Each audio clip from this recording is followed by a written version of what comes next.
old man, you loser!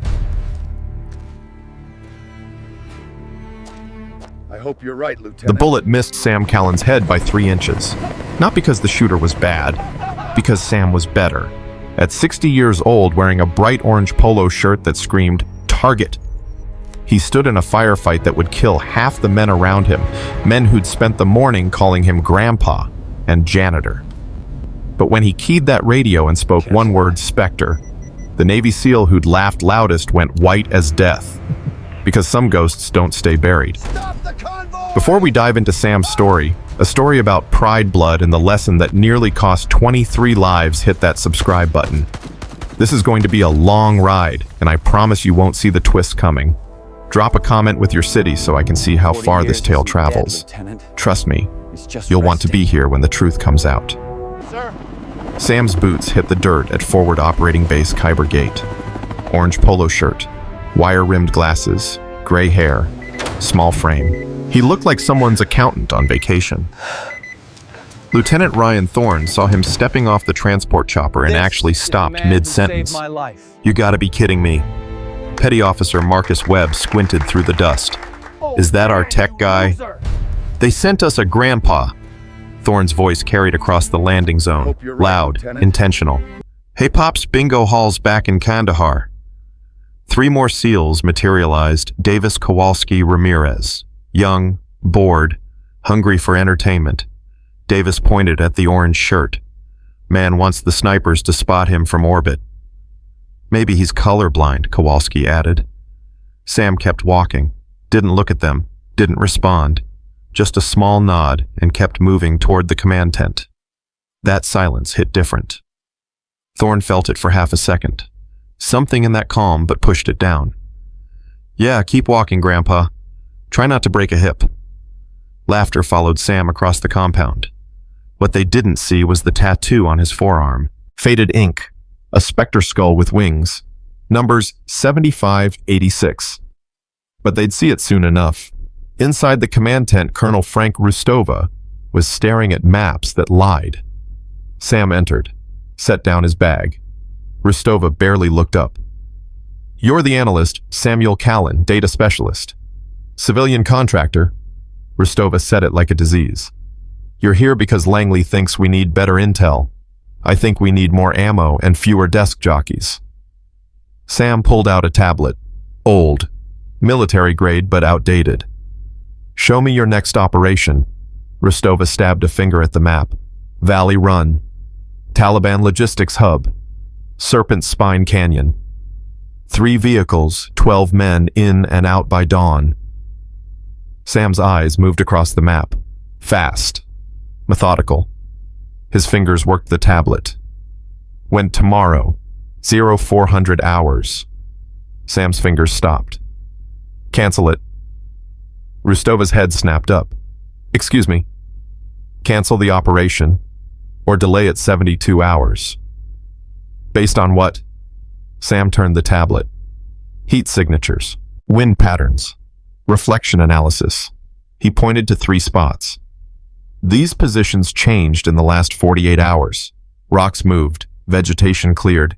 Your thermal shows buried IEDs. The wind here creates a sound shadow. They'll hear you 3 minutes before you see them. These reflection gaps, sniper nests.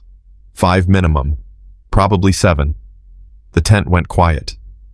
It's an L-shaped ambush. Textbook. They'll let your first vehicle pass, hit the second, collapse both ends. You'll have 30 seconds before your combat ineffective. Rustova stared at the screen. I've been running ops here for 18 months. You've been running the same patrol patterns for 4 months. They've been studying you. This is the exam. Who the hell are you? Sam met his eyes. Something cold behind those glasses. Something that had seen things. I'm the man telling you not to send your boys into a meat grinder. Rustova's radio crackled. Thorne's voice cocky. Colonel team's ready for final brief. Rustova looked at the map. At Sam, at the map again. He keyed the radio. Proceed with mission prep. Sam didn't argue, just nodded and stepped back.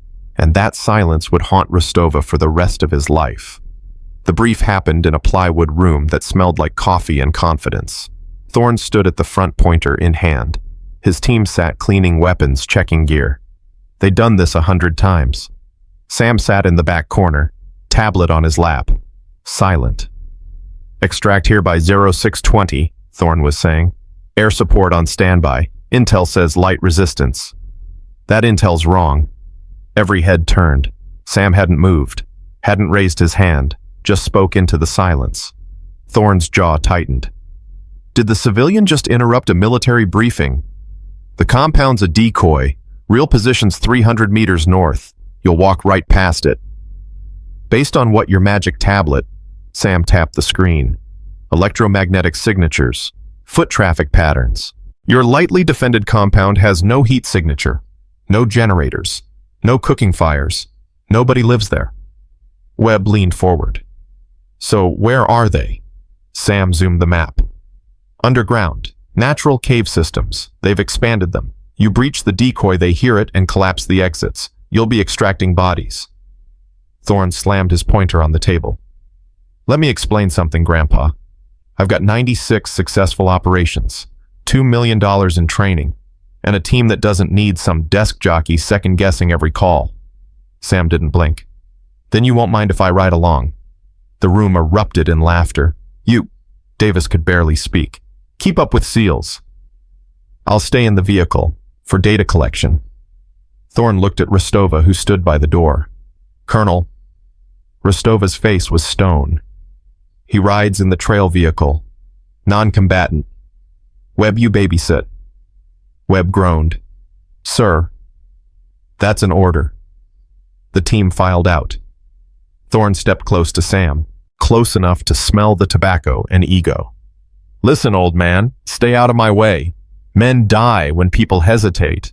I don't need you spooking my team with spreadsheets. Sam looked up at him.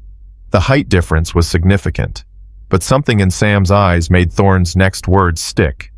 I hope you're right, Lieutenant, Sam said softly. I really do. 0347 hours. Pre-dawn dark. 3 MRAPs rolled out, heavy, slow, grinding through mountain passes. Sam sat in the last vehicle beside Webb, who kept shooting him looks. You ever been in combat, old-timer? Sam watched the terrain. Once or twice. Yeah, where Vietnam. Among other places. Webb snorted. Must have been wild, fighting an enemy you could see. Sam's lips twitched. We rarely saw them either. In the lead vehicle, Thorne ran comms checks. His team responded crisp, clean. They were good, but they were predictable. Sam pulled up his tablet. The thermal overlay showed the canyon ahead Serpent's spine. 2 miles of road. Walls 300 feet high on both sides. Perfect kill box. His fingers moved, checking data. The heat signatures were still there. The reflection gaps. The wind patterns that would mask breathing. He keyed his small comm unit, the one nobody had asked about. Watcher 6, this is Ember 3. Moving into red zone. Stand by. Double-click response. Someone was listening. Webb frowned. Who are you talking to? Myself. Old habit. The convoy entered the canyon. Walls rose up. Stars disappeared. Engine noise echoed off stone. Sam's screen flickered. Thermal bloom. Right side. 70 meters ahead. His hand moved to the door handle. Stop the convoy. Webb laughed. What? Stop. Now. Dude, we're in the middle. Sam lunged across and grabbed the radio. All units, this is trail. Stop immediately. Buried ordnance in the road. Thorne's voice crackled back angry. Negative trail. Maintain speed. We're behind schedule. Lieutenant, I'm reading active thermal. Shut up, Pops. We're not stopping because your computer got spooked. Sam looked at Webb. The young SEAL was caught between orders and the certainty in Sam's face. Please. Webb hesitated. 2 seconds. Then the world exploded. The IED was 40 pounds deep. Command detonated, daisy-chained across 30 meters. The lead MRAP spun like a toy flipping onto its side. Metal screamed. Humans screamed louder.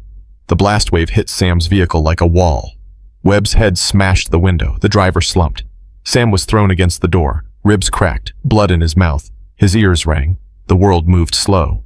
Through the shattered windshield, muzzle flashes erupted from both sides. Tracer rounds cut the darkness into red and green strips. The ambush was perfect. The second MRAP tried to reverse. The road behind exploded secondary charge. They were boxed. Sam's brain cut through shock. Training from decades ago surged back. Muscle memory that never died. He shoved Webb. "Wake up!" Webb groaned, blood streaming. "What?" "Out now." Sam kicked the door open and rolled into gravel. Bullets sparked off armor above him. He crawled to the front, grabbed the unconscious driver, and hauled him out. His small frame shouldn't have had that strength, but it did. Thorne was on the radio screaming. "Contact taking fire from all sides. We need air support now." "Negative ground units. Fast movers are 20 minutes out. You're on your own." The flipped MRAP was burning. Flames licked the fuel tank. Men trapped inside screaming. Kowalski and Ramirez had made it out but were pinned, returning fire blind.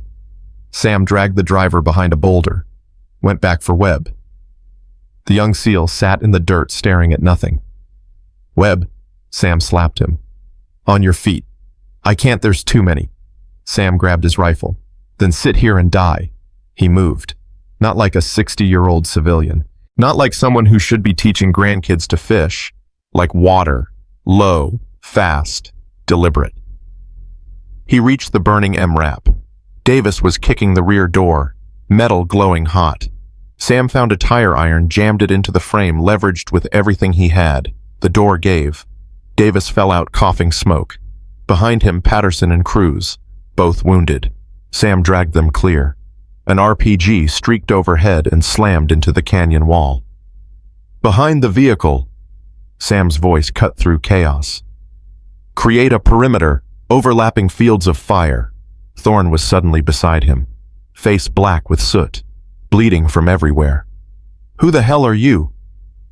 Sam didn't answer. He grabbed Patterson's rifle, checked the chamber, rose just enough to sight through the scope. The dark canyon lit up with muzzle flashes. Sam counted them. 11 positions, no 13.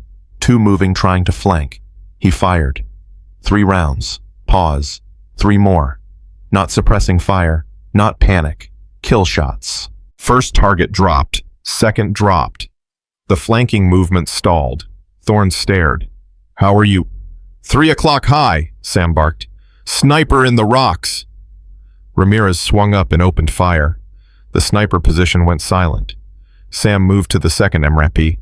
Driver slumped over the wheel, alive but dazed. Sam pulled him out, checked pupils, pushed him toward the defensive position. "Stay low. Head between knees. You're in shock." Bullets hammered the vehicle. Sam didn't flinch. He was scanning, calculating, reading the battlefield like a book he'd memorized. "They're going to push 30 seconds reload now." "How do you know?" Kowalski yelled. "Because it's what I'd do." He was right. The firing from the ridges intensified a curtain of lead to pin them down. Through smoke and flames, shapes moved. 20 fighters, maybe 30. Rushing down the slopes with rifles and RPGs. Thorne made a decision that saved his life. He listened. Defensive semicircle. Stagger your fire. Wait for my mark. The SEALs formed up. Wounded dragged to center. Sam knelt beside Thorne, still holding that borrowed rifle. "On your mark, Lieutenant." The enemy was 50 meters away. 40. 30. Now. The SEALs opened up. Controlled bursts. Discipline under fire. Men fell. More kept coming. They had numbers and momentum. But they didn't have Sam. He fired in rhythm. Precise. Timed.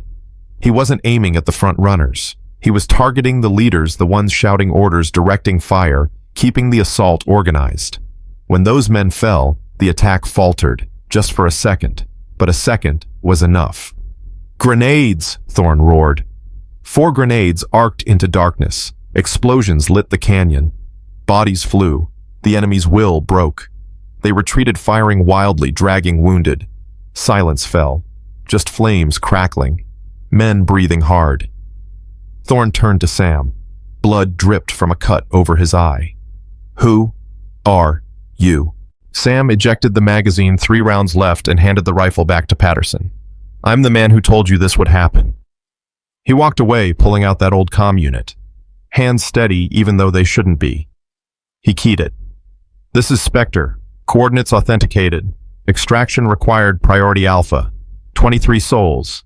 Heavy contact. Moving to secondary LZ. Thorn heard it. He heard that call sign. His face went white. No, that's not. Specter's been dead for 40 years. Sam turned back. Behind his glasses, his eyes were tired. Infinitely tired. But still clear. 40 years isn't dead, Lieutenant. It's just resting. Webb had pulled himself together and limped over. What's Specter? Kowalski, older than the rest, spoke in a whisper. It's a legend. Ghost operator from the 70s and 80s. Mac Visog, CIA Black Ops. They say he did things in Vietnam and Nicaragua we don't have clearance to read about. It's bullshit, Thorn said. His voice wavered. Sam pulled back his sleeve. The tattoo fully visible now. The Specter skull. The wings.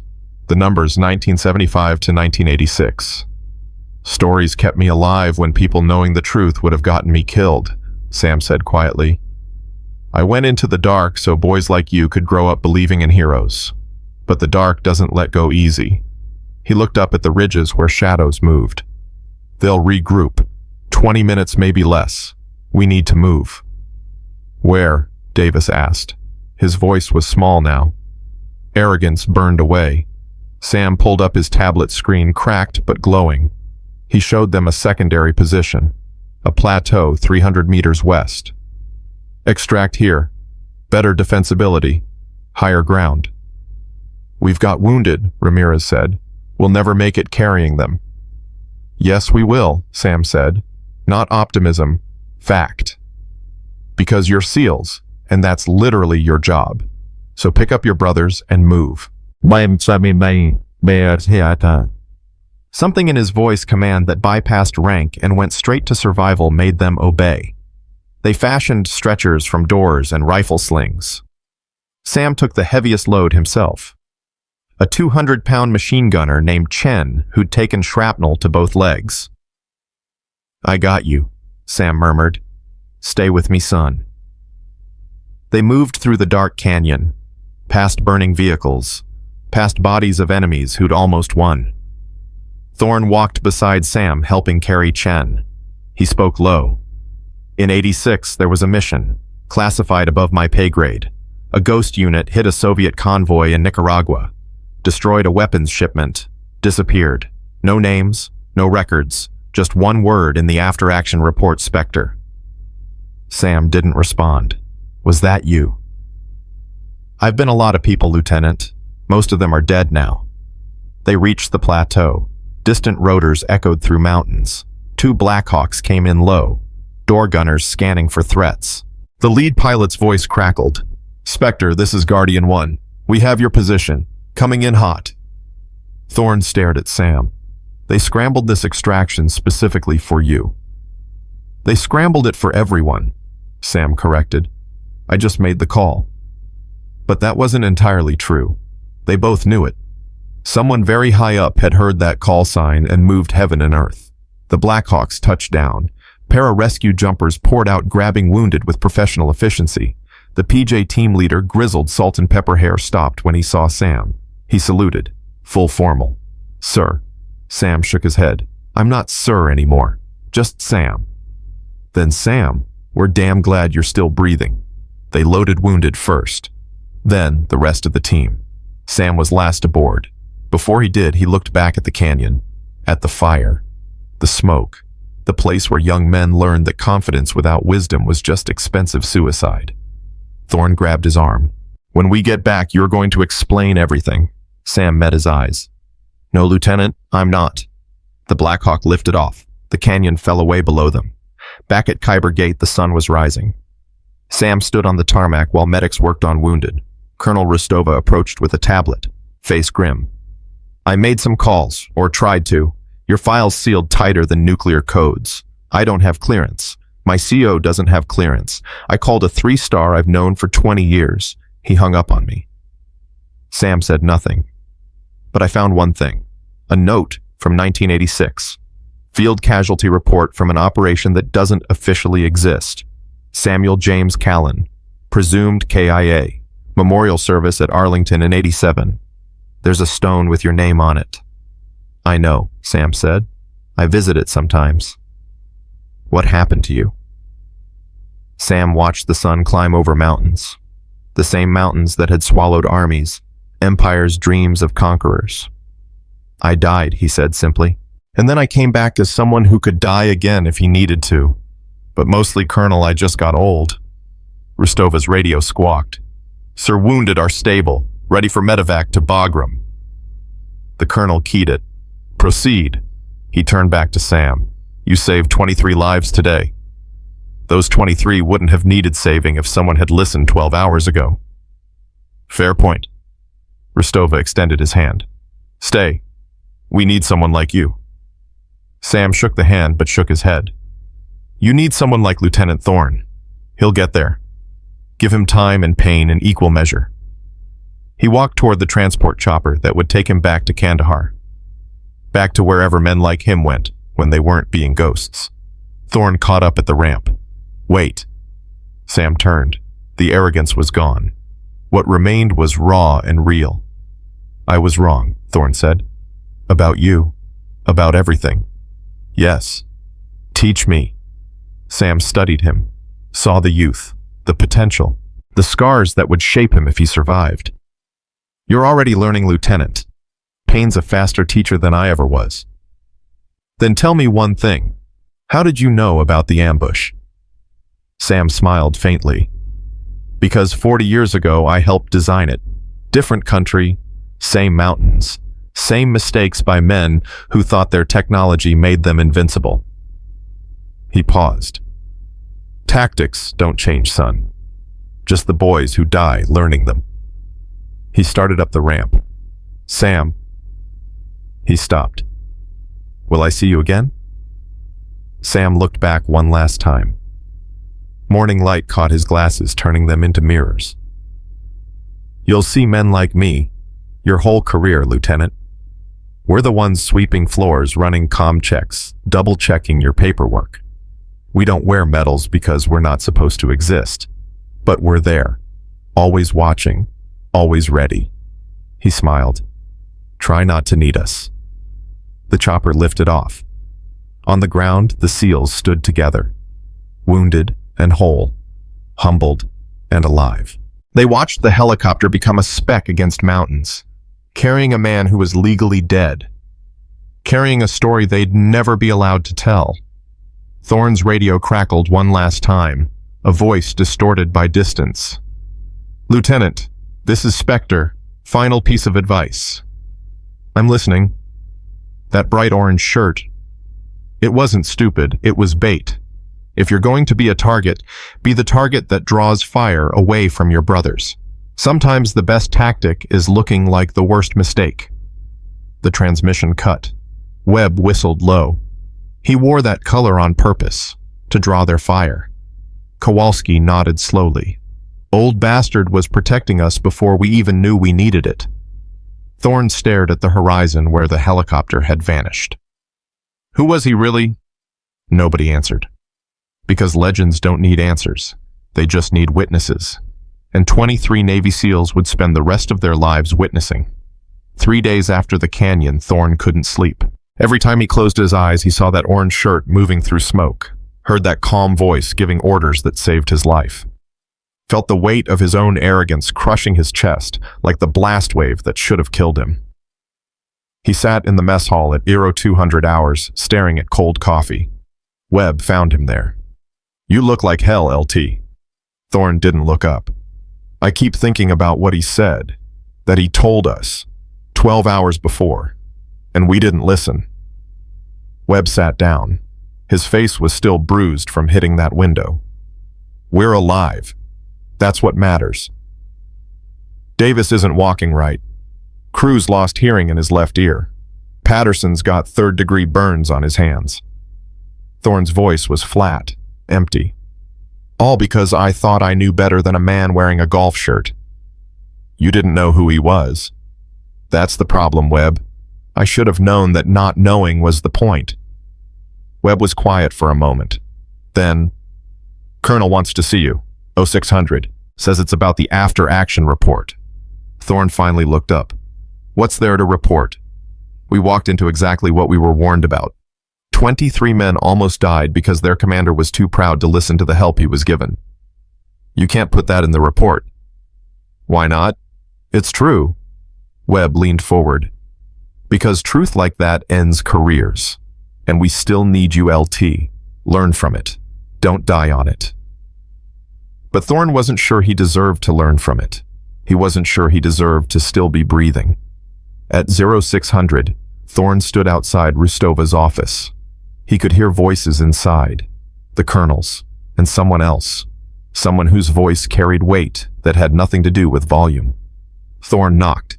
Enter! He stepped inside and froze. Sitting across from Rustova was a man in civilian clothes, late 50s, gray beard, eyes that had seen too much and forgotten nothing. On his lapel, barely visible, was a pin, Defense Intelligence Agency. Lieutenant Thorne, Rustova said. This is Mr. Graves. He's here about Samuel Callen. Graves stood, offered his hand. Thorne shook it. The grip was firm, professional, but there was something else in it. A test. Sit down, Lieutenant. Thorne sat. Graves pulled out a tablet. Not like Sam's old military one. This was new. Classified level encryption visible on the screen. I'm going to ask you questions, Graves said.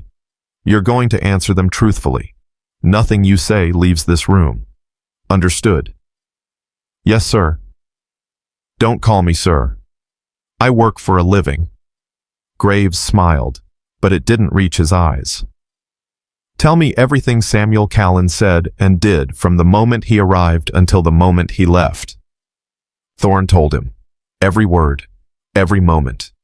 The warning about the ambush, the mockery, the firefight, the radio call that brought helicopters screaming out of the dark. When he finished, Graves was quiet for a long time. Then he said, You're a lucky man, Lieutenant. I know. No, you don't. Graves leaned forward. Samuel Callen has been legally dead for 39 years. The operation that killed him is classified at a level where asking about it gets you investigated. The fact that he revealed himself to save your team means someone very high up authorized it, and that means your life just got complicated. Thorne's stomach dropped. What does that mean? It means you're going to sign a non-disclosure agreement. It means you're going to tell your men to do the same. It means if anyone asks about the man in the orange shirt, you say he was a civilian analyst who got lucky and stayed calm under fire. Nothing more. That's not what happened. That's exactly what happened, officially. Graves pulled out papers. The alternative is that this entire incident gets classified. Your after-action report disappears. Your team gets split up and reassigned to opposite ends of the earth. And you spend the rest of your career wondering if you'll ever work again. Thorne looked at Rustova. The colonel's face was stone. He's right, Lieutenant. Sign the papers. Forget the name Specter. Move on. But Thorne couldn't move on. Not yet. Why? He asked Graves. Why does it matter? Why does one old man's identity need to be buried this deep? Graves studied him, weighing something. Then he said, Because Samuel Callen didn't just serve in Black Operations, Lieutenant. He was Black Operations. For 11 years, he did things that kept you safe before you were born. Things that would start wars if they ever came to light. He killed people who needed killing. He stopped attacks that would have killed thousands. And he did it all without a name, a face, or a thank you. Thorne felt something cold settle in his chest. So why come back? Why risk exposure? Because men like him can't stop, Graves said quietly. They see the threat. They see young men walking into it. And they can't help but step in, even when it costs them everything. He slid the papers across the desk. Sign, Lieutenant. Let him fade back into the dark. It's what he wants. Thorne picked up the pen, but his hand stopped halfway to the paper. One question, he said. Just one. Then I'll sign. Graves waited. Is he still out there? Still working? Graves smiled again. This time it almost reached his eyes. What do you think? Thorne signed the papers. 2 weeks later, Thorne's team was back on rotation. Different valley, different mission, but the same mountains, the same enemy watching from shadows. They'd all signed the NDAs. None of them talked about Sam, not directly, but something had changed in the team. Davis double-checked intel now. Kowalski questioned patrol routes. Webb watched thermal scans like his life depended on it, because it did. They were sitting in a pre-mission brief when the door opened. A woman walked in.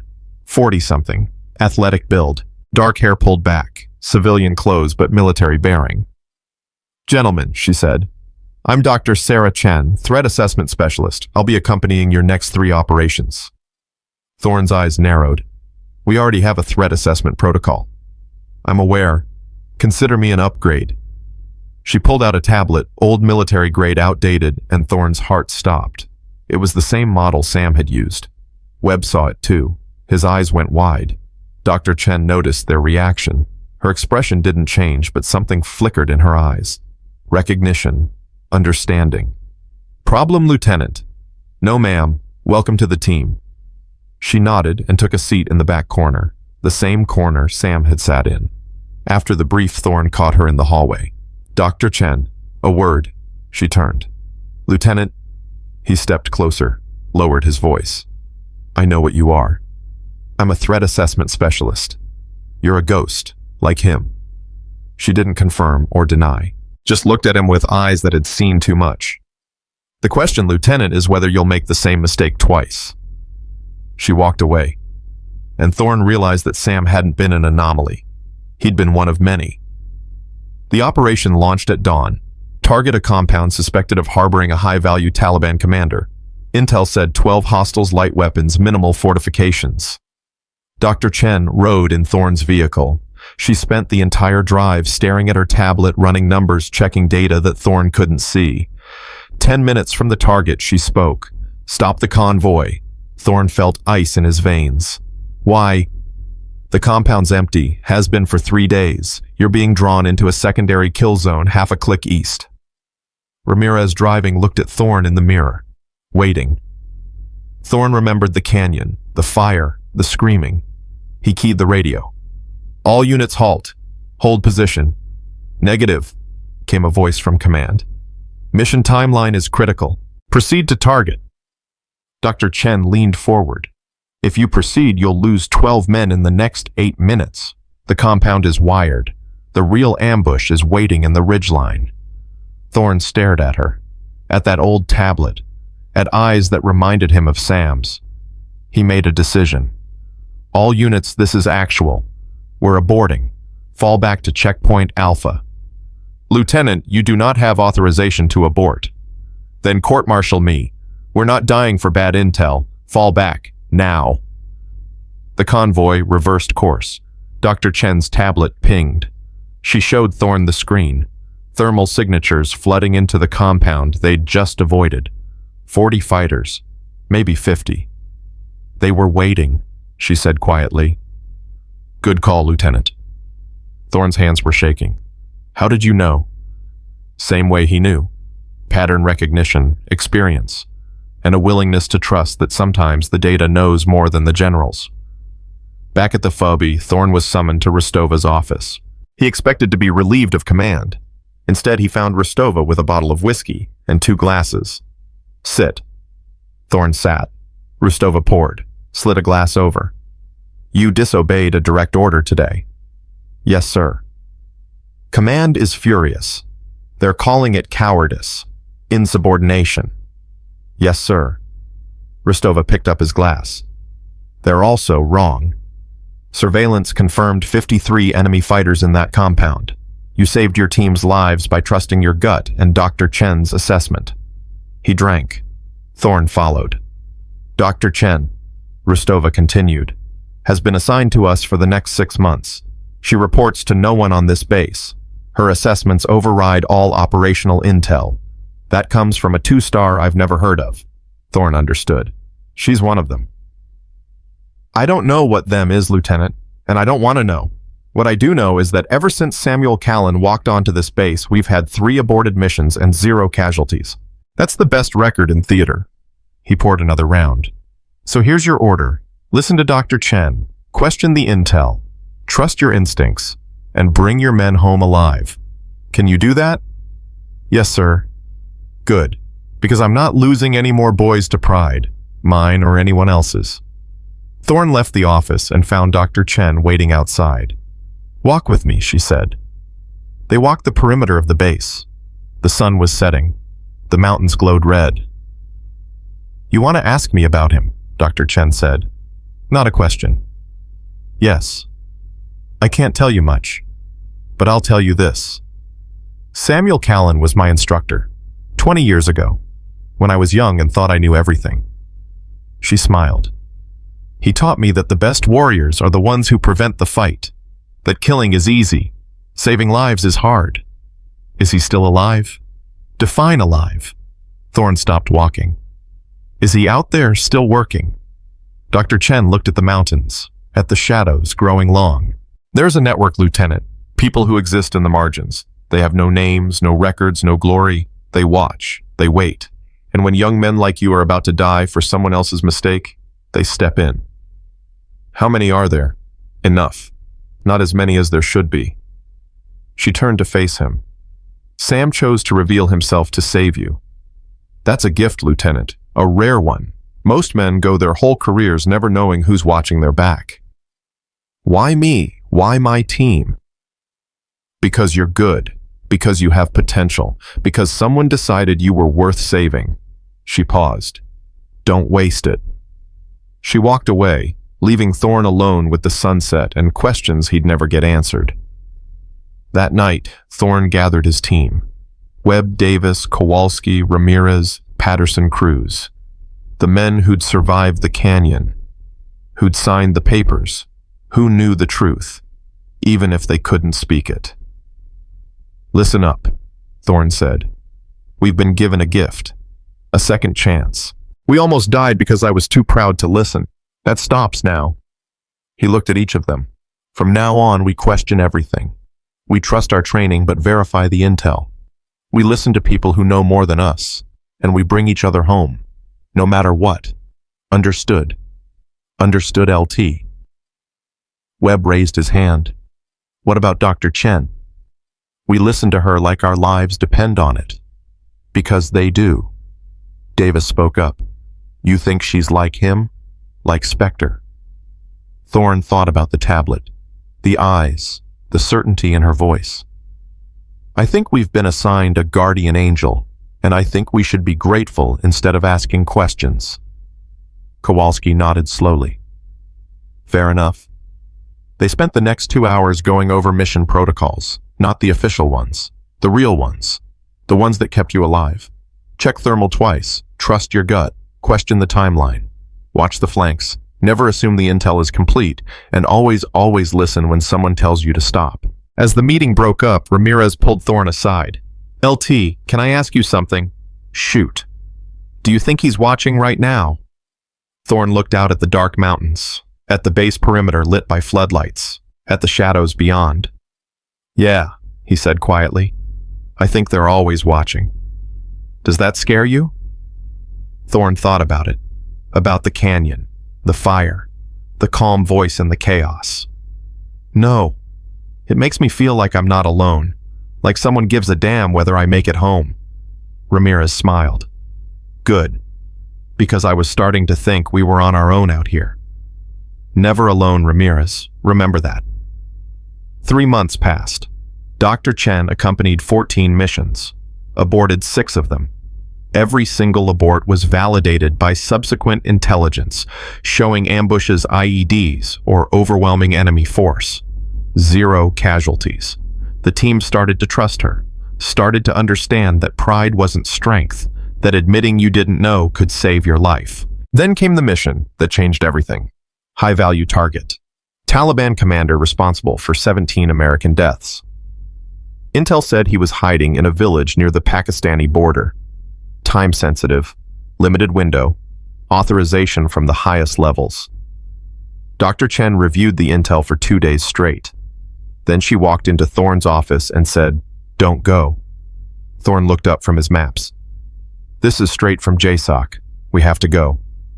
"It's a trap." "How do you know?" Because I recognize the pattern. It's the same pattern that was used against a team in 2003 and another in 2011. Both times it was a trap designed to capture American operators for propaganda purposes. Thorne felt his chest tighten. You're saying they want to take us alive. I'm saying they want to parade you on television before they cut your heads off. This isn't about killing you, Lieutenant. It's about breaking American will. She showed him her tablet, satellite imagery. Communication intercepts, a pattern of activity that screamed setup. The HVT is there, she said, but so are 60 fighters. And a media team. They're expecting you. Thorne stared at the data, at the mission order, at the impossible choice. If I abort, I'll be relieved of command, maybe court-martialed. This comes from a 3-star. If you don't abort, you'll be dead. Or worse. He thought about Sam, about the canyon, about the lesson that had been burned into his soul with fire and blood. He picked up his radio and called Rostova. Sir, I need to speak with you and Dr. Chen. Now. It's about the HVT mission. 10 minutes later, they were in Rostova's office. Thorne laid out Dr. Chen's assessment. The pattern. The risk. The trap. Rostova listened. His face got darker with every word. If we abort, the colonel said, they'll want a reason. A good one. Dr. Chen pulled out another tablet. This one had a different screen. A communication log. Show them this. It's a decrypted Taliban communication from 4 days ago. They reference American visitors and cameras. They're planning a propaganda event. Rostova took the tablet. Read it. His jaw tightened. Where did you get this? That's classified. Above my clearance. Above everyone's clearance in this room. Rostova looked at Thorne, at Dr. Chen, back at the tablet. He picked up his phone and made a call. This is Colonel Rostova. I need to speak with General Matheson. It's urgent. It's about the HVT mission scheduled for tomorrow. A pause. I don't care if he's in a meeting. Get him on the phone, now. He waited. Then, General, sir, I have intelligence suggesting the HVT mission is a planned ambush and capture operation. I'm recommending we abort. Another pause. His face hardened. Sir, with respect, the intelligence is solid. It comes from sources I trust with my life. Longer pause. Yes, sir, I understand, but I'm not sending my men into a trap. If you want to relieve me, that's your prerogative, but this mission doesn't launch. He hung up, looked at Thorne and Dr. Chen. Well, I just ended my career. Hope you're right. Dr. Chen didn't smile. You'll know in 48 hours. 48 hours later, a Reaper drone conducted surveillance on the target village. It recorded 63 Taliban fighters, 3 camera crews, and a staging area clearly designed for prisoner interrogation and execution. The mission was officially scrubbed. General Matheson personally called Rostova to apologize, and Thorne realized that Dr. Chen had just saved not only their lives but their souls. Because dying was one thing. Being paraded and executed on camera for the world to see was something else entirely. That night, Thorne found Dr. Chen on the roof of the admin building. She was smoking a cigarette, staring at the stars. I didn't know you smoked, he said. I don't, except when I think about the missions that almost happened. She offered him one. He took it, even though he'd quit years ago. They smoked in silence for a while. Then Thorne said, "Thank you." For what? For seeing what we couldn't, for risking your credibility, for giving a damn. She smiled, genuinely this time. That's the job, Lieutenant. Has been for 20 years. How many times have you done this, stopped a bad mission? 17 times, lost count of the small ones. How many times have you been wrong? Never, not yet. She took a drag. But I will be. Someday. And someone will die because I missed something. That's the nightmare I live with. Thorne understood. The weight of other people's lives. The responsibility. The fear of making the wrong call. Sam carried that weight too, didn't he? She nodded. For 11 years, until it broke him. Until he had to disappear just to stay sane. Is that what happens to all of you eventually? Most of us. Some adapt. Some drink. Some eat their gun. She looked at him. Sam found a different way. He stayed in the fight but stepped back from the edge, became a consultant instead of an operator, let other people make the calls while he provided the data. Is that why he was here, just providing data? No, Lieutenant. He was here because he saw you, saw potential, saw someone who could learn. She stubbed out her cigarette. He broke protocol to save you. That means something. What does it mean? It means you're supposed to be more than just another SEAL. You're supposed to carry the lesson forward, teach others, stop the next generation from making the same mistakes. She stood. Don't waste it. She walked away, leaving Thorne alone with the stars and the weight of expectations he wasn't sure he could carry. 1 week later, Thorne received a package. No return address. Plain brown wrapping. Inside was a book. Old. Worn. A manual on tactical assessment and threat recognition. Written in the front cover in precise handwriting, trust the data, question the orders, save the men. S. Thorne held the book like it was a sacred text, because for him it was. Webb found him in his quarters holding the book. What's that? Thorne showed him the inscription. Webb's eyes went wide. He sent you a message. Yeah. What are you going to do with it? Thorne thought about the canyon, the fire, the orange shirt moving through smoke, the calm voice that had saved 23 lives. I'm going to study it, learn from it, and make sure that when the next young lieutenant shows up thinking he knows everything, I'm the old man who tells him to stop before it's too late. Webb smiled. Think you can pull that off? I have to, because if I don't, his sacrifice was for nothing. He opened the book and started reading. And somewhere in the world, in a place that didn't exist on any map, Samuel Callen smiled. 6 months after the book arrived, Thorne was reading it for the 4th time when his sat phone rang. Unknown number, encrypted line, he answered. Thorne. Lieutenant. The voice was distorted, scrambled, but somehow familiar. You've been studying. Thorne's heart stopped. Who is this? Someone who's been watching. You made good calls in Helmand last week, trusted your instincts, saved your team. How do you know about Helmand? Because I was there, 300 meters north of your position, making sure you got out. Thorne sat up straight. Sam. A pause. Then, Sam's dead. Remember, has been for 40 years. Then who are you? Someone who needs your help. Meet me tomorrow. 0300 hours. Coordinates incoming. The line went dead. Thorne's phone pinged. A location appeared. 40 clicks outside the wire. Deep in territory they never patrolled. This was either the opportunity of a lifetime or a very elaborate trap. Webb found him 30 minutes later packing gear. LT, what are you doing? Going off base. Solo recon. Webb's face went pale. That's suicide. You need authorization. A team. Air support. Can't get authorization for this. For what? Thorne looked at him, really looked at him. Webb had been there in the canyon, had signed the papers, had earned the right to know. Someone from the network just called me. They need help. Webb's eyes widened. The ghosts? They're reaching out to you. One of them is. And you trust this? Thorne thought about the book, the missions that had been stopped, the lives that had been saved. Yeah, I do. Then I'm coming with you. No. LT. This isn't a debate, Webb. If something happens to me, the team needs you. You're second. You keep them alive. Webb's jaw tightened, but he nodded. At least take a radio. Check in every 30 minutes. Can't. This has to be dark. Then you're an idiot. Thorne smiled. Wouldn't be the first time. He left the base at 0200 hours through a drainage culvert that wasn't on any official map.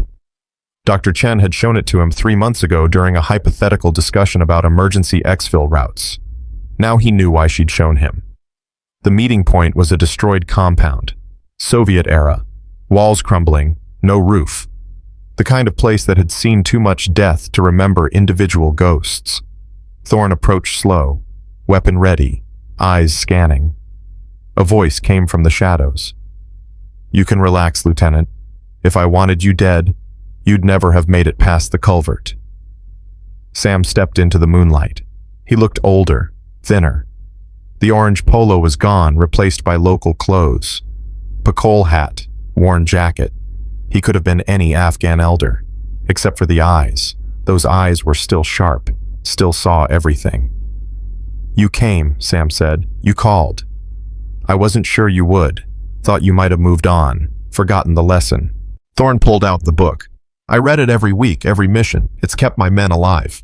Sam smiled. Actually smiled. "Good. Then you're ready." "Ready for what?" "To understand why I really came to your fob 6 months ago." Thorne's stomach dropped. "You weren't there just to warn us about the ambush." "No. I was there hunting." "Hunting what?" Sam pulled out a tablet. Different from the old one. This was bleeding-edge tech. Military-grade encryption that probably didn't officially exist. He showed Thorne a photo. A man. Mid-40s. Western features. Clean-shaven. Could have been American or European. His name is Marcus Holt. Former CIA. Went rogue 8 years ago. He's been selling classified operational data to the Taliban. How to set up ambushes. Where to place IEDs. When convoys move. Thorne felt ice in his veins. The canyon. That ambush was too perfect. Because Holt designed it. He knew your patrol patterns, your comm frequencies, your response times. He sold that information for $2 million. Jesus Christ. It gets worse. The HVT mission you aborted 3 months ago. Also Holt. He's been setting up capture operations for propaganda purposes. So far, he's responsible for 47 American deaths and 12 captured operators. Thorne's hands shook. Why hasn't anyone stopped him? Because officially, he doesn't exist. His file was scrubbed when he went rogue. The agency doesn't want to admit they lost control of an operator, so they buried it. But you didn't. No, I've been tracking him for 3 years, getting close, learning his patterns, and now I finally have him. Sam zoomed the map. A compound, 20 clicks south. He's there. Meeting with Taliban commanders tomorrow at noon, planning another ambush. So call in an airstrike. Can't. There are civilians in the compound. Women, children. We bomb it, we kill innocents, and Holt walks away in the chaos. Then what do you need me for? Sam looked at him, through him. I need someone who can make the hard call, who understands that sometimes saving lives means taking one, who won't hesitate when it matters. Thorne understood. You want me to help you kill him. I want you to help me stop him. What happens after that is on him. Why me? You could do this yourself. Because I'm too old for solo operations. Because my hands shake now. Because I need someone watching my back who understands what's at stake. He paused. And because you've earned the right to end the man who almost killed your team. Thorne thought about the canyon. The fire. Davis screaming. Cruz bleeding. 23 men who almost died because someone sold their route to the enemy. Tell me the plan. Sam pulled up a satellite image. The compound. 3 buildings. Walls. 1 entrance. Holt arrives at 1100 hours. Meeting starts at noon. We have a 1-hour window. Get in. Confirm identity. Exfil with him or eliminate him on site. Just the 2 of us. Just us. This stays dark. No official record. No witnesses. And if we're caught, then we were never there. Your command will disavow knowledge. My network will erase all evidence. We'll be ghosts for real. Thorne should have said no. Should have walked away. Should have reported this to Rostova. But he thought about the 47 dead Americans, the 12 captured operators, the families who'd never gotten real answers. I'm in, Sam nodded. Good. We move at 0900. Get some sleep. You'll need it. Where are you staying? Sam pointed to the ruins. Here. Been here for 3 days. Watching. Waiting. Alone. Alone's safer. Thorne started to leave, then stopped. Sam, Why now? Why not 3 years ago? Because 3 years ago, I didn't have someone I could trust. Someone who'd learned the lesson. Someone who'd understand that sometimes justice doesn't come from courts and lawyers. Sometimes it comes from old men in the dark. Thorne left him there in the ruins and made his way back to base. He didn't sleep. At 0900 hours, they moved. Sam drove. An old Toyota that looked like every other vehicle in Afghanistan. They blended into traffic. 2 men going to market. Nothing suspicious. Thorne wore local clothes. Puckhole hat. Shamag covering his face. He looked Afghan enough to pass casual inspection. Sam talked while he drove. The meeting's in the center building, 2nd floor. Holt will have 2 bodyguards. Taliban commanders will have at least 6 men. Room will be crowded, chaotic. How do we get in? We don't. We wait for him to come out. What if he doesn't? He will. Holt's paranoid. Never stays in one place more than an hour. He'll leave by 1300. We take him in transit. And if things go wrong, Sam handed him a phone. Speed dial 1. It'll bring a helicopter. No questions asked. But use it only if we're dying. Because the moment you make that call, this whole operation goes official. They parked 300 meters from the compound. Found a building with a sight line to the gate. Sam set up a spotting scope. Thorne watched the street. At 10:55 hours, a black SUV arrived. 2 men got out. Western. Armed. Professional. Then Holt emerged. He looked exactly like his photo. Confident. Casual. A man who'd sold his soul and slept fine doing it. Sam's hands tightened on the scope. That's him. Thorne felt rage building in his chest. How long do we wait? As long as it takes. They waited. The sun climbed. Heat became oppressive. Thorne's mouth went dry. At 12:47 hours, Holt emerged from the compound. He was smiling, shaking hands with a Taliban commander, laughing. The man responsible for 47 deaths was laughing. Get ready, Sam said quietly. They moved down to the street, stayed in the crowd. Just 2 more faces. Holt's SUV was parked 50 meters away. He walked toward it, bodyguards flanking him. Sam and Thorne closed the distance. 30 meters, 20, 10. Holt reached for the SUV door. Sam stepped forward. Marcus. Holt froze, turned. His face went white. You. Me. Holt's hand moved toward his jacket. Sam was faster. A pistol appeared in his hand. Suppressed. Pointed at Holt's chest. Don't. The bodyguards reacted. Drew weapons. Thorne already had his out. Drop them. The street went silent. People scattered. Shops closed. One of the bodyguards spoke, American accent. You don't know what you're doing. I know exactly what I'm doing, Sam said. I'm stopping a traitor. Holt laughed. Actually laughed. Traitor? That's rich coming from you. How many laws did you break, Sam? How many people did you kill without trial? You're no different than me. I killed enemies. You sold out your own. For what? A flag. A government that'll bury you the moment you're inconvenient. Holt's voice was rising. I just stopped pretending the mission mattered. I got paid for the same work you did for free. Sam's gun didn't waver. You killed 47 Americans. 47 idiots who walked into obvious traps. I didn't pull the trigger. I just provided information to paying customers. Thorne stepped forward, his gun aimed at the nearest bodyguard. You designed the ambush that almost killed my team. Holt looked at him. Recognition flickered.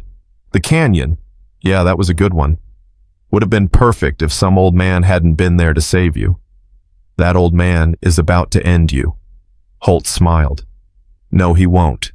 Because Sam's a dinosaur who still believes in justice. He won't shoot an unarmed man in the street. Sam's finger tightened on the trigger. But Holt was right. Sam couldn't pull it. 40 years of discipline, of rules, of believing that even in the dark, there were lines you didn't cross. Holt saw the hesitation. That's what I thought. You're weak, Sam. Always were. He turned toward his SUV. Thorne didn't hesitate.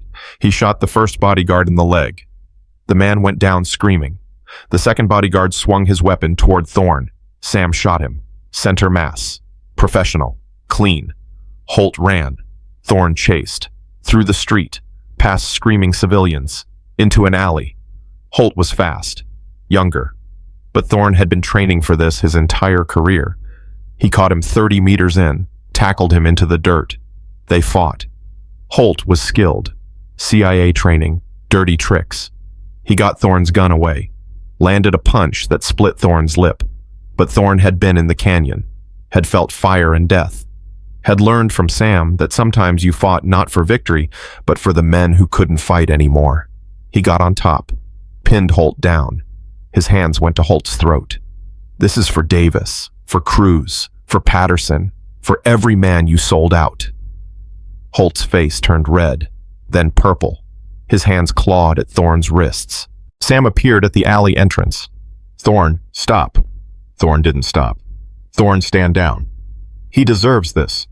Yes, he does, but you don't deserve to become him. Thorne's hands shook. Holt was almost unconscious. One more minute and he'd be dead, and Thorne would cross a line he couldn't uncross. He let go. Holt gasped, coughed, rolled onto his side. Sam walked over, looked down at him. Marcus Holt, you're under arrest for treason, espionage, and the deaths of 47 American service members. You can't arrest me, you're not a cop. No, I'm something worse. I'm the ghost you thought you'd escaped. Sam pulled out the phone, made a call. This is Specter, package secured, coordinates incoming. Send the cavalry. Holt laughed through his coughing. You think they'll let me stand trial? I know too much. They'll bury me in a black site and throw away the key. I don't care where they put you, as long as you can't hurt anyone else. Sirens wailed in the distance. Helicopters thundered overhead. Sam looked at Thorne. You did good, Lieutenant. Stayed on the right side. Doesn't feel good. It never does. That's how you know you're still human. Afghan police arrived. American MPs. A team of CIA operators Thorne had never seen before. They took Holt away in restraints. He was still laughing. Still convinced he'd beat the system. One of the CIA operators approached Sam. Sir, we need you to come with us. Debrief. I'll debrief from a phone booth. I'm not going into custody. That's not a request. Sam smiled. Son, I've been not complying with requests since before you were born. You want me, you'll have to catch me first. He looked at Thorne. Time to go. They ran. Through alleys. Over walls. Into a network of streets that Sam knew like his own home. The CIA tried to follow. Lost them in minutes. They ended up in a safe house. Bare walls. No furniture. A place that had been prepared for exactly this moment. Thorne was breathing hard. What just happened? You just learned the last lesson. Which is that the system isn't designed for justice. It's designed for control. We stopped Holt, but they'll make him disappear. No trial, no accountability, just a quiet cell somewhere. So what was the point? The point is we stopped him from killing more Americans. The point is we got him off the board. The rest is politics. Sam pulled out his phone, sent a message. Then he smashed it against the wall. What now? Thorne asked. Now you go back to your team. Tell them you were doing solo recon. Saw nothing. Report nothing. And you. I disappear. Again. Find a new face. New name. Keep watching. For how long? Sam looked tired. Older than his 60 years. Until I can't anymore. Until the network finds someone to replace me. Until I die for real. Thorne felt something break in his chest. That's not a life. No, it's not. But it's the life that keeps people like you alive. Someone has to watch the shadows. Someone has to stop the Marcus Holts of the world. Might as well be the ghosts. Let me help. Let me join you. Sam shook his head. You're more valuable where you are, leading teams, teaching lieutenants, being the voice that says stop before the canyon happens. He handed Thorne a new phone. This has one number in it. You ever need me, you call. I'll come. That's the deal. What if I call and you don't answer? Then I'm dead. And someone else from the network will answer instead. They shook hands. It felt final. Like saying goodbye to someone you'd never see again. Thorn left the safe house and made his way back to base. When he arrived at 0400 hours, Webb was waiting. Jesus Christ, LT, I thought you were dead. Not yet. Where the hell were you? Recon. Saw some things. Nothing actionable. Webb studied his face, saw the split lip, the dirt, the exhaustion. You're lying. Yeah. Was it worth it? Thorn thought about Holt and restraints, about the 47 families who might finally get answers, about the ambushes that wouldn't happen now. Yeah, it was. Webb nodded. Then, I don't need to know. 3 days later, Thorn got a message through official channels. Marcus Holt had died in custody. Heart attack. No foul play suspected. Which was bullshit. They'd silenced him. Made sure his secrets died with him. But at least he was dead. At least he couldn't hurt anyone else. Dr. Chen found Thorn in the mess hall that night. She sat down across from him. I heard about Holt. Yeah. You were there. I can neither confirm nor deny. She smiled. That's what I thought. How do you feel? Like I did something necessary that I'll regret for the rest of my life. Good. That means you still have a soul. She slid a folder across the table. Your transfer came through. You're going back to the States Training Command. Training. You'll be teaching the next generation of SEALs. Thorn opened the folder, read the orders. I didn't request a transfer. No, but someone decided you'd be more valuable as an instructor than an operator. Someone who thinks you've learned enough lessons to start teaching them. Sam. I didn't say that. You didn't have to. She stood. Do me a favor, Lieutenant.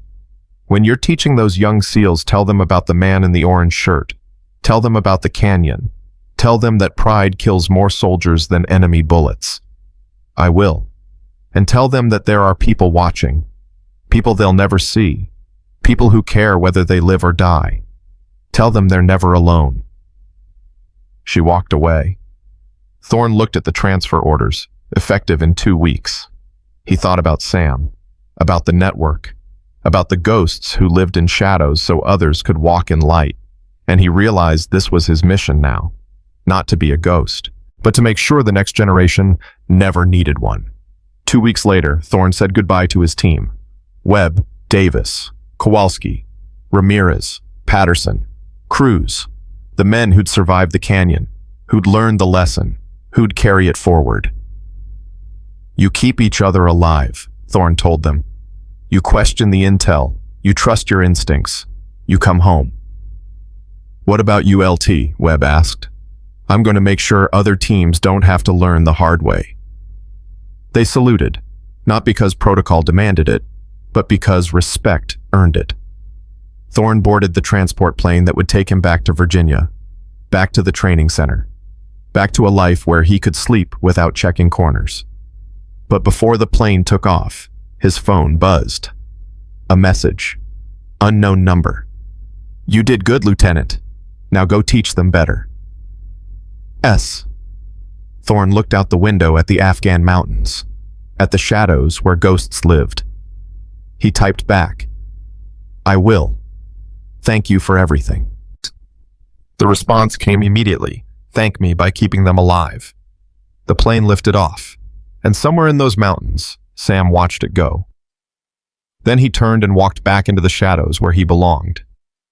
5 years later, Thorn stood in front of 93 Navy SEAL candidates at the training center in Virginia Beach. They looked at him the way he'd once looked at Sam, like he was just another instructor, just another voice telling them what they already thought they knew. That was going to change. My name is Commander Ryan Thorn, he said, and I'm going to tell you a story about the day I almost got 23 men killed because I was too proud to listen to an old man in an orange shirt. The room went quiet. For the next hour, he told them about the canyon, the warning, the mockery, the fire, the screaming. Every detail burned into his memory like scars. When he finished, one candidate raised his hand. Young, confident, reminded Thorn of himself. Sir, with respect, how were you supposed to know the civilian was right? You had good intel. You had experience. That's exactly the question that got my men almost killed, Thorne said. I had good intel. I had experience. But I didn't have humility. I didn't have the wisdom to recognize that sometimes the help comes from unexpected places. Another candidate spoke up. So, what we're supposed to trust every random person who questions our missions? No. You're supposed to trust your training enough to know when someone's assessment deserves consideration. You're supposed to check your ego at the door and remember that the mission isn't about proving you're right. It's about bringing everyone home. He walked between the rows of seats. Every single one of you thinks you're special, thinks you're the best. You made it through buds. You earned the trident. You're Navy SEALs. He stopped, looked at them, really looked at them. But so were the men who died because they thought exactly the same thing. So were the teams that walked into ambushes, IED, strikes capture operations. They were the best too, right up until they were dead. The room was silent now, uncomfortable, exactly where he wanted them. This course isn't about making you better warriors. You're already warriors. This is about making you better leaders. Leaders who listen, who question, who understand that pride is the enemy that wears your own face. A voice from the back, older candidate, probably prior service. Sir, what happened to the old man, the one in the orange shirt? Thorne smiled. He disappeared, like he was never there, like he was a ghost. Was he real? He was real. He is real. And there are others like him, watching, waiting, making sure that when you're about to make the worst mistake of your life, someone's there to stop you. Another hand. How do we find them? You don't. They find you. When you need them. When you've earned the right to be saved. He paused. And when you've learned enough to recognize that needing help isn't weakness, it's wisdom. The class ended. The candidates filed out. Most looked thoughtful. Some looked skeptical. That was fine. They'd learn. One way or another, they'd learn. After the class, Thorne's phone buzzed. The special one. The one with only one number. He answered immediately. This is Thorne. Commander. It wasn't Sam's voice. Different. Younger. Female. This is Cardinal. I'm calling on behalf of the network. Thorne's chest tightened. Where's Specter? Unavailable. I'm his replacement for this operation. What operation? One of your former teammates is in trouble. Petty Officer Marcus Webb. He's in Syria. His team walked into a situation that's about to go very wrong. Thorne felt ice in his veins. What situation? They're hunting a high-value target, ISIS commander. Intel says he's in a compound outside Raqqa. They're moving in tonight. And the intel is compromised. It's another Marcus Holt situation. Someone's been feeding bad information.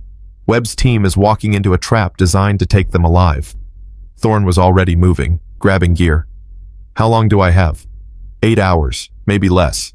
They launch at 2100 local time. I need transport, authorization, air support. All arranged. There's a plane waiting at Oceana. You'll be wheels up in 30 minutes. Who authorized this? People who remember what Specter did for you. People who think you can do the same for Webb. Is Sam alive? A pause. He's alive, but he's not operational. Medical issues. That's all I can say. Thorne wanted to push.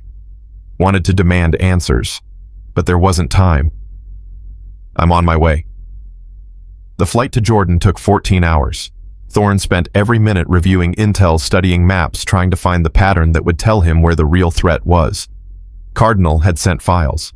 Detailed breakdown of Webb's mission. The target. The compound. The insertion plan. And buried in the communications intercepts.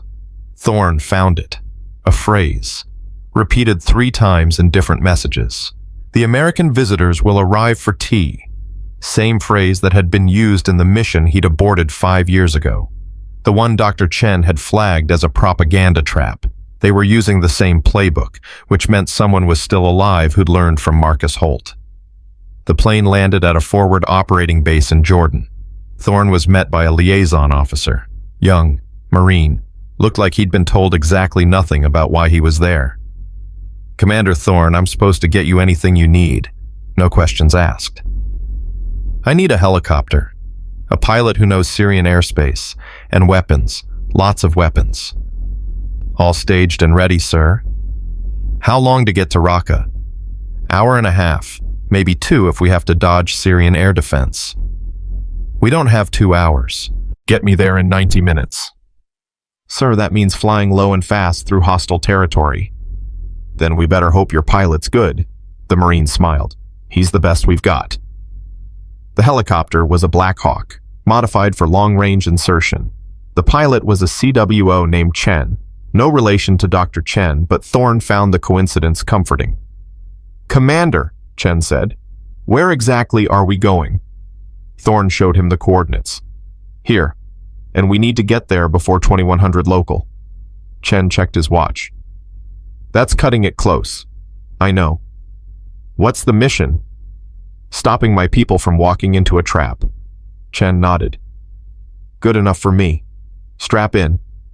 They flew low, following valleys, dodging radar coverage. The Syrian border came and went without incident. Thorne checked his gear. M4 carbine, sidearm, flashbangs, smoke grenades, enough ammunition to fight a small war. His phone buzzed. Cardinal again. Status. 30 minutes out, Thorne said. Webb's team is 15 minutes from target. You're not going to make it in time. Then I'll stop them en route. How? You don't have their comm frequency. I'll figure something out. Commander, if you can't stop them before they breach, this becomes a rescue operation. And rescue operations in Raqqa have a 90% fatality rate. Then I better make sure I'm in the 10%. He hung up. Chen called back from the cockpit. Commander, I'm picking up radio chatter. American voices. Your team. Patch me in. Chen worked the controls. Static. Then voices. Approaching from the south. Eyes on target compound. No visible security. It was Webb. Older now. More confident. But still Webb. Thorne keyed the mic. Dragon 6, this is Phantom. Abort your mission. You're walking into a trap. Silence. Then, Phantom, identify yourself. This is Commander Ryan Thorne. You're being set up, Webb. The compound is bait. They want to take you alive. LT. Is that really you? It's me, and I'm telling you the same thing Specter told me 5 years ago. Stop. Listen. Don't go in there. Another voice. The team leader. Someone Thorne didn't know. Commander, with respect, we have orders from JSOC. This is a high-value target. We can't abort on a hunch. It's not a hunch. It's pattern recognition. They're using the same setup that's worked before. American visitors arriving for tea. It's a capture operation. How do you know that? Because I've seen it before. Because I helped stop it before. Because the man who taught me is the same man who saved Webb's life in Afghanistan. Webb's voice came back. He's right, actual. If Thorne says it's a trap, it's a trap. The team leader wasn't convinced. We need more than that. We need confirmation. You want confirmation? Look at your thermals. How many heat signatures in that compound? A pause. Then 6. Maybe 7. For a high-value ISIS commander, he should have 20 guards minimum. Where are they, actual? Where's the security? Longer pause. Thorne could hear the team leader thinking, weighing orders against instinct. They're somewhere else, the leader said slowly. Waiting. Exactly. They're in the buildings adjacent to your insertion point. You breach the target, they collapse on you from 3 sides. By the time you realize it's a trap, you're already captured. Webb spoke again. Actual, I trust him. We abort. Negative. We need visual confirmation. Webb, take 2 men and recon the adjacent buildings. If Thorne's right, we'll see the ambush force. Thorne's jaw clenched. Not good enough, but better than nothing. Chen's voice. Commander, we're 5 minutes out. Get me on the ground north of the compound. I'm going in. Sir, that's suicide. No, that's the job. The helicopter dropped fast, flared hard. Thorne was out before the skids touched dirt. He moved toward the compound. Fast, low, professional. His earpiece crackled. Webb's voice. Phantom. I've got visual on the adjacent buildings. Holy shit. There's at least 30 fighters, RPGs, heavy weapons. You were right. The team leader. All units abort, abort, abort. Fall back to extract point. But it was too late. Gunfire erupted, not from the compound. From the buildings Webb had just identified. They'd been spotted. The ambush was sprung early. Thorne ran. Toward the sound of gunfire, toward his men. He came around a corner and saw them. Webb's three-man recon team pinned down behind a wall, taking fire from two directions. One man was already down, bleeding. Thorne didn't hesitate. He opened fire, controlled bursts, targeting the muzzle flashes, drawing attention away from Webb. Webb, on me. Webb looked up, saw him. LT, what the hell are you doing here? Saving your ass. Move! Webb grabbed the wounded man. His teammate provided cover fire. They sprinted to Thorne's position. An RPG streaked past, exploded 20 meters away. Shrapnel peppered the wall above them. We need to get to the extract point, Webb yelled. Where is it? Half a click north. Then we run. They ran. Through alleys, over walls, enemy fighters everywhere. The whole thing had collapsed into chaos. Thorne's earpiece. Dragon 6, this is Overwatch. We have fast movers inbound. 2 minutes. Mark your position. The team leader. Negative on air support. We have civilians in the area. Hold fire. Actual, if we don't get air support, we're not making extract. Thorne made a decision. Overwatch. This is Phantom. I'm painting the target building. Danger close. Do not hit the extract point. Phantom, you're not authorized. I'm authorizing myself. Light it up. He pulled out a laser designator, pointed it at the building where most of the fire was coming from. The building that was clearly the ambush headquarters. 30 seconds later, an F-16 screamed overhead. A 500-pound JDAM fell from the sky. The building exploded. Massive fireball, shockwave that knocked them off their feet. Secondary explosions followed, ammunition cooking off, fuel igniting. The enemy fire stopped. Webb pulled himself up. Jesus Christ, LT, you just leveled half the block. And saved all of you. Move! They reached the extract point. The rest of the team was already there. 7 men, all alive, some wounded, but alive. The team leader looked at Thorne. You're the commander they sent. I'm the guy who remembers what it's like to not listen. Well, I'm listening now. Thank you, sir. Chen's Blackhawk came in hot, door gunners laying down suppressing fire. They loaded the wounded first, then the rest of the team. Thorne was last on board. As they lifted off, he looked down at the burning compound, at the trap that had almost worked. Webb sat down beside him. How did you know? Because someone taught me to recognize the patterns, to trust my instincts, to remember that pride kills. The old man, the one from the canyon. Yeah. Is he the one who sent you? No, someone from his network. He's not operational anymore. Webb was quiet for a moment. Then, I want to meet him. Thank him. He saved my life twice now without ever being there. He was there, Webb. Just not in the way you could see. What does that mean? It means the network is bigger than we thought. It means there are people watching.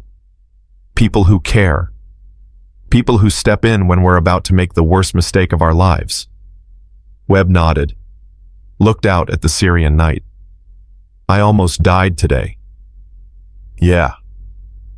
Because I didn't question the intel. Because I trusted the orders more than my gut. Now you know better. Now I know better. Webb looked at him. Thank you, LT, for coming, for remembering, for giving a damn. Thorne put a hand on his shoulder. That's what we do. We watch each other's backs, even when we're not supposed to be there. The helicopter crossed back into Jordan, into safety, into a world where they could breathe without checking corners. Thorne's phone buzzed. Cardinal. Status. Mission successful. All personnel extracted. 0 casualties. Outstanding. You did what Specter would have done. How is he? A long pause. Not good, Commander. He's in a hospital in Germany. Stage 4 cancer. They're saying weeks, maybe days. Thorne felt like he'd been punched. I need to see him. He said you would. There's a transport leaving Jordan in 3 hours. You'll be in Germany by morning. Thank you.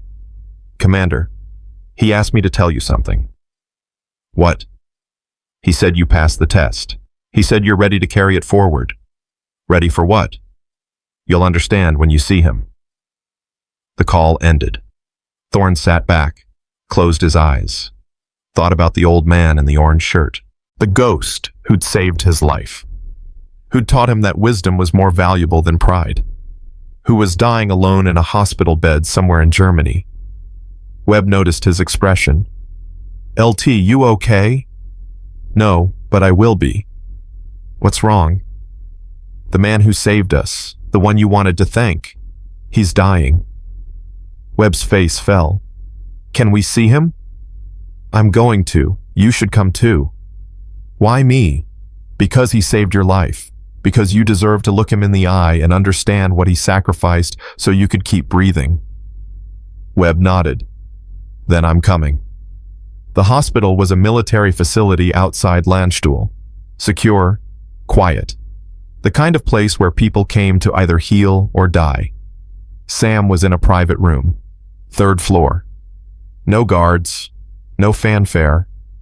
Just an old man in a bed, thin, gray, tubes and wires connecting him to machines that beeped softly, but his eyes were still clear. He smiled when Thorn and Webb entered. Took you long enough. Thorn felt his throat tighten. You look terrible. I'm dying. It's allowed. Sam's voice was weak but steady. You stopped the trap, saved Webb, made the hard call. I'm proud of you. I learned from the best. You learned from a stubborn old man who couldn't let go of the mission. Sam coughed. Painful. Deep. But I'm letting go now. Time for the next generation. Webb stepped forward. Sir, I don't know what to say. You saved my life twice. I never got to thank you. Then don't. Just pay it forward. Teach someone else. Stop the next canyon before it happens. I will. I promise. Sam looked at Thorn. You know why I really came to your FOB 5 years ago. To stop the ambush. No. To find you. The network had been watching you. Your record. Your leadership. Your potential. We needed someone who could learn. Someone who could carry the mission forward when we couldn't anymore. Thorn understood. You were testing me. I was teaching you. There's a difference. Sam pulled a tablet from beside his bed. The old one. The one he'd used in Afghanistan. Everything I know is on here. Every pattern, every contact, every lesson learned in 40 years of operations. It's yours now. Sam, I can't. You can. You will. Because if you don't, the next Marcus Holt wins. The next canyon kills everyone. The next trap succeeds. He pressed the tablet into Thorn's hands. The network needs a new operator. Someone active. Someone who understands both sides. You're it. I'm a training commander. I'm not a ghost. You're whatever the mission needs you to be. That's what I taught you. Thorn looked at the tablet, at the weight of 40 years of knowledge, of sacrifice, of ghosts who died so others could live. I don't know if I can do this. Neither did I when I started, but you do it anyway. Because someone has to. Because the alternative is watching good men die for preventable mistakes. Sam's breathing was getting shallower. The machines beeped faster. Sam, listen to me. The network isn't about killing. It's about prevention. It's about being the voice that says stop before the disaster. It's about wisdom over pride. You understand that now. So go. Teach. Watch. And when the time comes, step in. How will I know when it's time? Sam smiled. You'll know. Because you'll see yourself standing there 5 years ago, too proud to listen about to die. And you'll do what I did. You'll step in and save them. His eyes closed. The machines beeped slower. A nurse entered, checked the monitors, looked at Thorn with sympathy. He needs rest. You should go. Can we stay? For a few minutes. Then he needs to sleep. They sat with him, Thorn and Webb, 2 men who'd been saved by a ghost, who'd learned the lesson, who'd carry it forward. Sam's breathing evened out. Peaceful now, no pain. He whispered one last thing, so quiet they almost missed it. The orange shirt wasn't stupid. It was love. Then he slept. Thorne and Webb left the room, stood in the hallway. Neither spoke for a long time. Finally, Webb said, "What does that mean about the orange shirt?" Thorne thought about it, about the canyon, about Sam wearing that bright target, drawing fire, making himself the obvious threat so the SEALs would be dismissed as the real danger.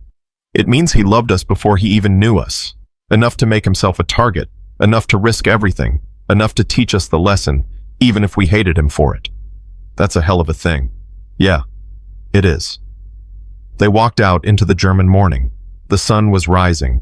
The world kept turning.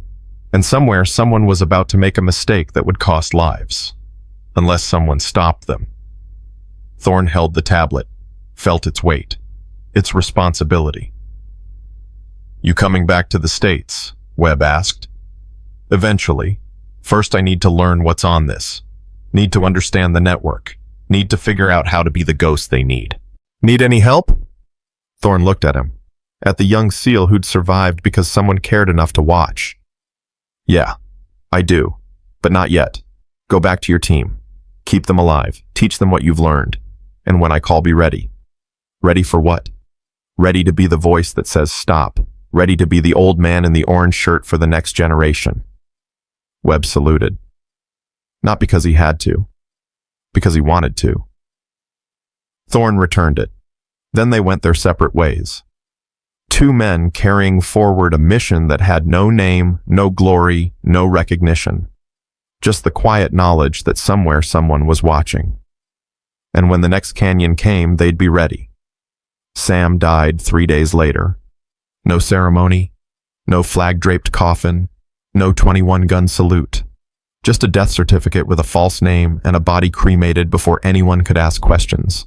Thorne stood alone at the crematorium in Germany, holding an urn that contained the remains of a man who'd officially died 39 years ago. The irony wasn't lost on him. Cardinal appeared beside him. First time he'd seen her in person. Late 30s, Asian features, calm eyes that had seen too much. "He wanted you to have this," she said, handing him an envelope. Inside was a handwritten note. Sam's precise writing.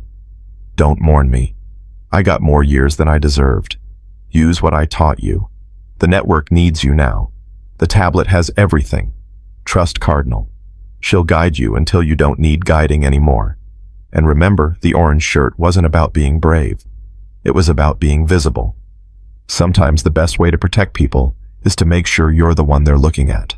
Stay safe. Stay sharp. Stay human." S. Thorne folded the note. Put it in his pocket next to his heart. "What now?" he asked Cardinal. "Now you learn." The tablet has files on 47 active situations worldwide, missions going wrong, intel being compromised, teams walking into traps. You can't stop all of them, but you can stop some. How do I choose? The same way Sam did. You follow your gut. You trust the pattern recognition. You save the ones you can and live with the ones you can't. That's not much of a system. It's the only system we have. The network isn't big enough, isn't funded enough. We're ghosts working on borrowed time with borrowed resources. We do what we can. It has to be enough. Thorne looked at the urn, at the remains of a man who'd given 40 years to this impossible mission. It wasn't enough for him. No, but it mattered. That's different. Cardinal turned to leave. There's a situation developing in the Philippines. Marine reconnaissance team. Bad intel. They launch in 18 hours. The file's on the tablet. Read it. Decide if you can help. And if I can't, then 12 Marines die and you learn to live with it. She walked away. Thorne stood there for another 10 minutes. Then he opened the tablet and started reading. The situation in the Philippines was bad. Marine Force Recon, 8-man team, hunting Abu Sayyaf terrorists in the southern islands. Intel said the target was in a fishing village on Jolo Island. But the pattern was familiar. Too familiar. Communication intercepts using phrases that had appeared in other compromised operations. Thermal signatures that didn't match reported enemy strength. A setup that looked exactly like Syria. Like Afghanistan. Like every trap that had ever been designed to capture Americans alive. Someone was still using Marcus Holt's playbook, which meant someone had access to it, which meant there was another traitor. Thorne made calls, pulled strings, used the contacts Sam had left him. 18 hours later, he was on a plane to the Philippines. No authorization, no backup. Just him and the weight of a mission that was bigger than any one person. The Marine team leader was a captain named Rodriguez, young, capable. Reminded Thorne of himself before the canyon. Thorne found him in a briefing room at a forward base on Mindanao. Captain Rodriguez. Rodriguez looked up. Who are you? Commander Ryan Thorne. I need to talk to you about your operation tomorrow. I don't know any Commander Thorne, and my operation is classified. Thorne pulled out credentials that Sam had left him, credentials that opened doors most officers didn't know existed. Rodriguez's eyes widened. What the hell is this? It's your ticket to staying alive. Now sit down and listen. He told Rodriguez everything. The pattern, the trap, the history of compromised operations. Rodriguez listened. His face got darker with every word. When Thorne finished, Rodriguez said, "If what you're saying is true, someone in the intel chain is dirty." That's exactly what I'm saying. Who? I don't know yet, but I will. First priority is keeping your team alive. Second priority is finding the leak. My orders come from PACOM, from a 2-star admiral. You expect me to ignore that? I expect you to question it, to verify it, to not walk into a trap because someone with stars on their collar says jump. Rodriguez's jaw tightened. I could get court-martialed for this. Better court-martialed than captured and beheaded on video.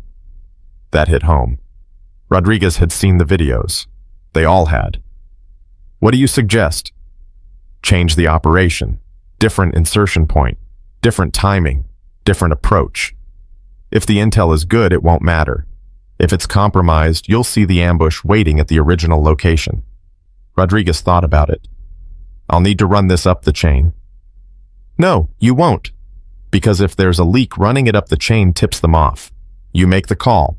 You take the heat. You keep your men alive. On the word of a man I just met. On the word of a man who's seen this before, who stopped it before. Who's trying to stop it again before 12 good Marines die for someone else's payday? Rodriguez stared at him, weighing trust against training, instinct against orders. Finally, he said, "Okay, we changed the plan. But if you're wrong, I'm burning your credentials and pretending we never met." Fair enough. The operation launched at 0400 hours, but instead of hitting the fishing village on Jolo's east coast, Rodriguez brought his team in from the west. Different route, different timing, different everything. Thorne rode along, uninvited but unchallenged. They watched the original target from 3 clicks away through high-powered optics and saw exactly what Thorne had predicted. 40 fighters, hidden in buildings around the target location, weapons, RPGs, camera equipment, waiting for Americans who never came. Rodriguez lowered his binoculars. His hands were shaking. Jesus Christ, we would have walked right into it. Yeah. How did you know? Because it's happened before. Because the pattern repeats. Because someone's still selling American lives to the highest bidder. Who? That's what we're going to find out. They extracted without contact, got back to base. Rodriguez immediately reported the compromised intel. 2 hours later, military intelligence arrived, led by a full-bird colonel named Preston, late 50s, career intelligence officer. Looked like he'd rather be anywhere else. Captain Rodriguez, Commander Thorne, I need to speak with you both. Now. They followed him into a secure room. Preston closed the door. How did you know the intel was compromised? Thorne met his eyes. Pattern recognition. Same setup as Syria. Same phrases in the intercepts. Same trap. And you just happen to be here to stop it. I was sent here to stop it. By whom? By people who remember what happens when we don't question bad intel. Preston's expression didn't change. I'm going to need names. You're not going to get them. Commander, I can have you arrested for interfering with a military operation. You could try, but that would require explaining why you're more interested in who sent me than in who compromised your intelligence network. Preston's eye twitched, just slightly, but enough. Thorne saw it. You already know there's a leak. I didn't say that. You didn't have to. How long have you known? Preston was silent for a long moment. Then, 6 months, maybe longer. We've had 4 operations compromised in the Pacific Theater, 3 in the Middle East, 2 in Africa, all using similar tactics, all designed for capture, not kill. And you haven't stopped it. We can't find the source. It's not in the field. It's higher up, someone with access to operational planning, someone who knows how to cover their tracks. Rodriguez spoke up. So what, we just keep running operations knowing they might be compromised? We tighten security, we compartmentalize information, we try to isolate the leak. While Marines die, Thorne said. That's your solution. Preston's face hardened. What's your solution? Commander, wave a magic wand and make the traitor appear. No, but I can do what you can't. I can operate outside the system, use resources you don't have access to, find the leak before it kills anyone else. You're talking about black operations, unsanctioned intelligence gathering. That's illegal. So is treason. So is selling out American service members. I'd rather break rules than bury Marines. Preston studied him. You're not regular military, are you? You're something else. I'm someone who's seen this before. Someone who stopped it once. Someone who's trying to stop it again. And if I say no, if I order you to stand down, then I'll ignore you and do it anyway. The only difference is whether you help or get in the way. Preston looked at Rodriguez. Captain, you trust this man. He saved my team, sir. That's all the trust I need. Preston sighed. All right, what do you need? Access to your intelligence network, communication logs, personnel files, everything related to the compromised operations. That's classified above your clearance. Thorne pulled out Sam's credentials again. The ones with authorizations that went deeper than most people knew existed. Preston looked at them. His face went pale. Where did you get these? From someone who used to have your job about 40 years ago, in places that don't officially exist. Specter. Thorne didn't confirm or deny. Do I get access? You get access. But Commander, if this goes wrong, we never met. These credentials never existed. You're on your own. I've been on my own since this started. For 3 days, Thorne dove into classified files, communication intercepts, operation orders, personnel assignments, looking for the pattern that would reveal the traitor. Cardinal helped remotely, feeding him data from the network, cross-referencing information across systems. On the 4th day, they found it. Not a name, but a pattern. Every compromised operation had been reviewed by the same analysis team, different analysts on each mission, but all reporting to the same supervisor, a civilian contractor named James Dietrich, 42, former Army intelligence, now working for a private firm that held contracts across multiple theaters. He had access to everything: operational planning, team rosters, insertion times, extraction points, and his financial records showed deposits that didn't match his salary, offshore accounts, shell companies, money flowing in from sources that didn't exist. That's our guy, Cardinal said over the encrypted line. Dietrich is the leak. How do we prove it? We don't. We stop him. Legally or illegally? Which one keeps more Americans alive? Thorne thought about Sam, about the canyon, about the lesson that had cost 23 men almost everything. We do this right. We get evidence. We build a case. We let the system handle it. The system will bury it, same as Holt, same as every other leak that's been found. Dietrich will disappear into a black site, and the pipeline will stay open. Then what do you suggest? I suggest we make him confess. Record it. Send it to every news outlet and congressional oversight committee in existence. Make it too big to bury. That's not exactly legal. Neither is selling American lives. You want to play by rules that don't apply, or you want to win. Thorne closed his eyes. Thought about Webb. About Rodriguez. About every Marine and SEAL and soldier who died because someone decided their lives were worth money. We make him confess, but we do it clean. No torture, no threats, just evidence and pressure. That's not going to work. Then we make it work. They found Dietrich at his office in Manila, civilian intelligence contractor. Nice building, air conditioning, security that was more for show than function. Thorne walked in like he belonged there, credentials on display, confidence in every step. I'm here to see James Dietrich. The receptionist checked her computer. Do you have an appointment? No, but he'll want to see me. Your name? Commander Ryan Thorne. Tell him it's about his offshore accounts. The receptionist's smile faltered. She picked up the phone, whispered into it.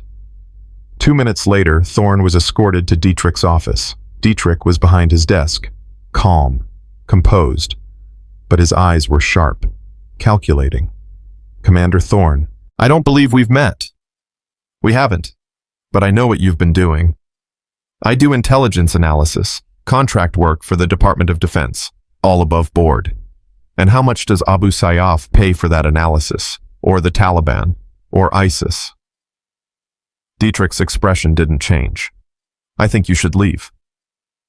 I think you should start talking, because I have your financial records, your communications, your pattern of compromised operations.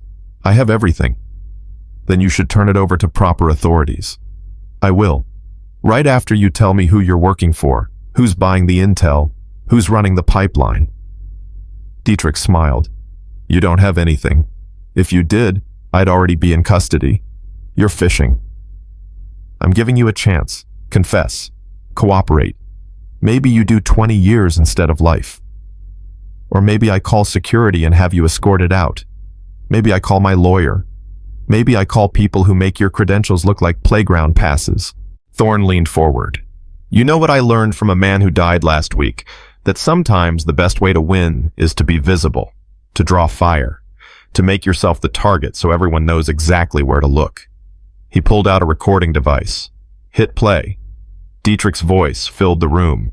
A phone conversation, recorded 3 days ago, discussing payment for the Philippines operation, laughing about how close the Marines had come to walking into the trap.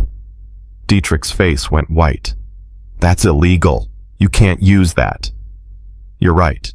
I can't use it in court, but I can send it to every journalist in Asia, every congressional staffer in Washington, every military prosecutor who's been looking for evidence of compromised operations. You're bluffing.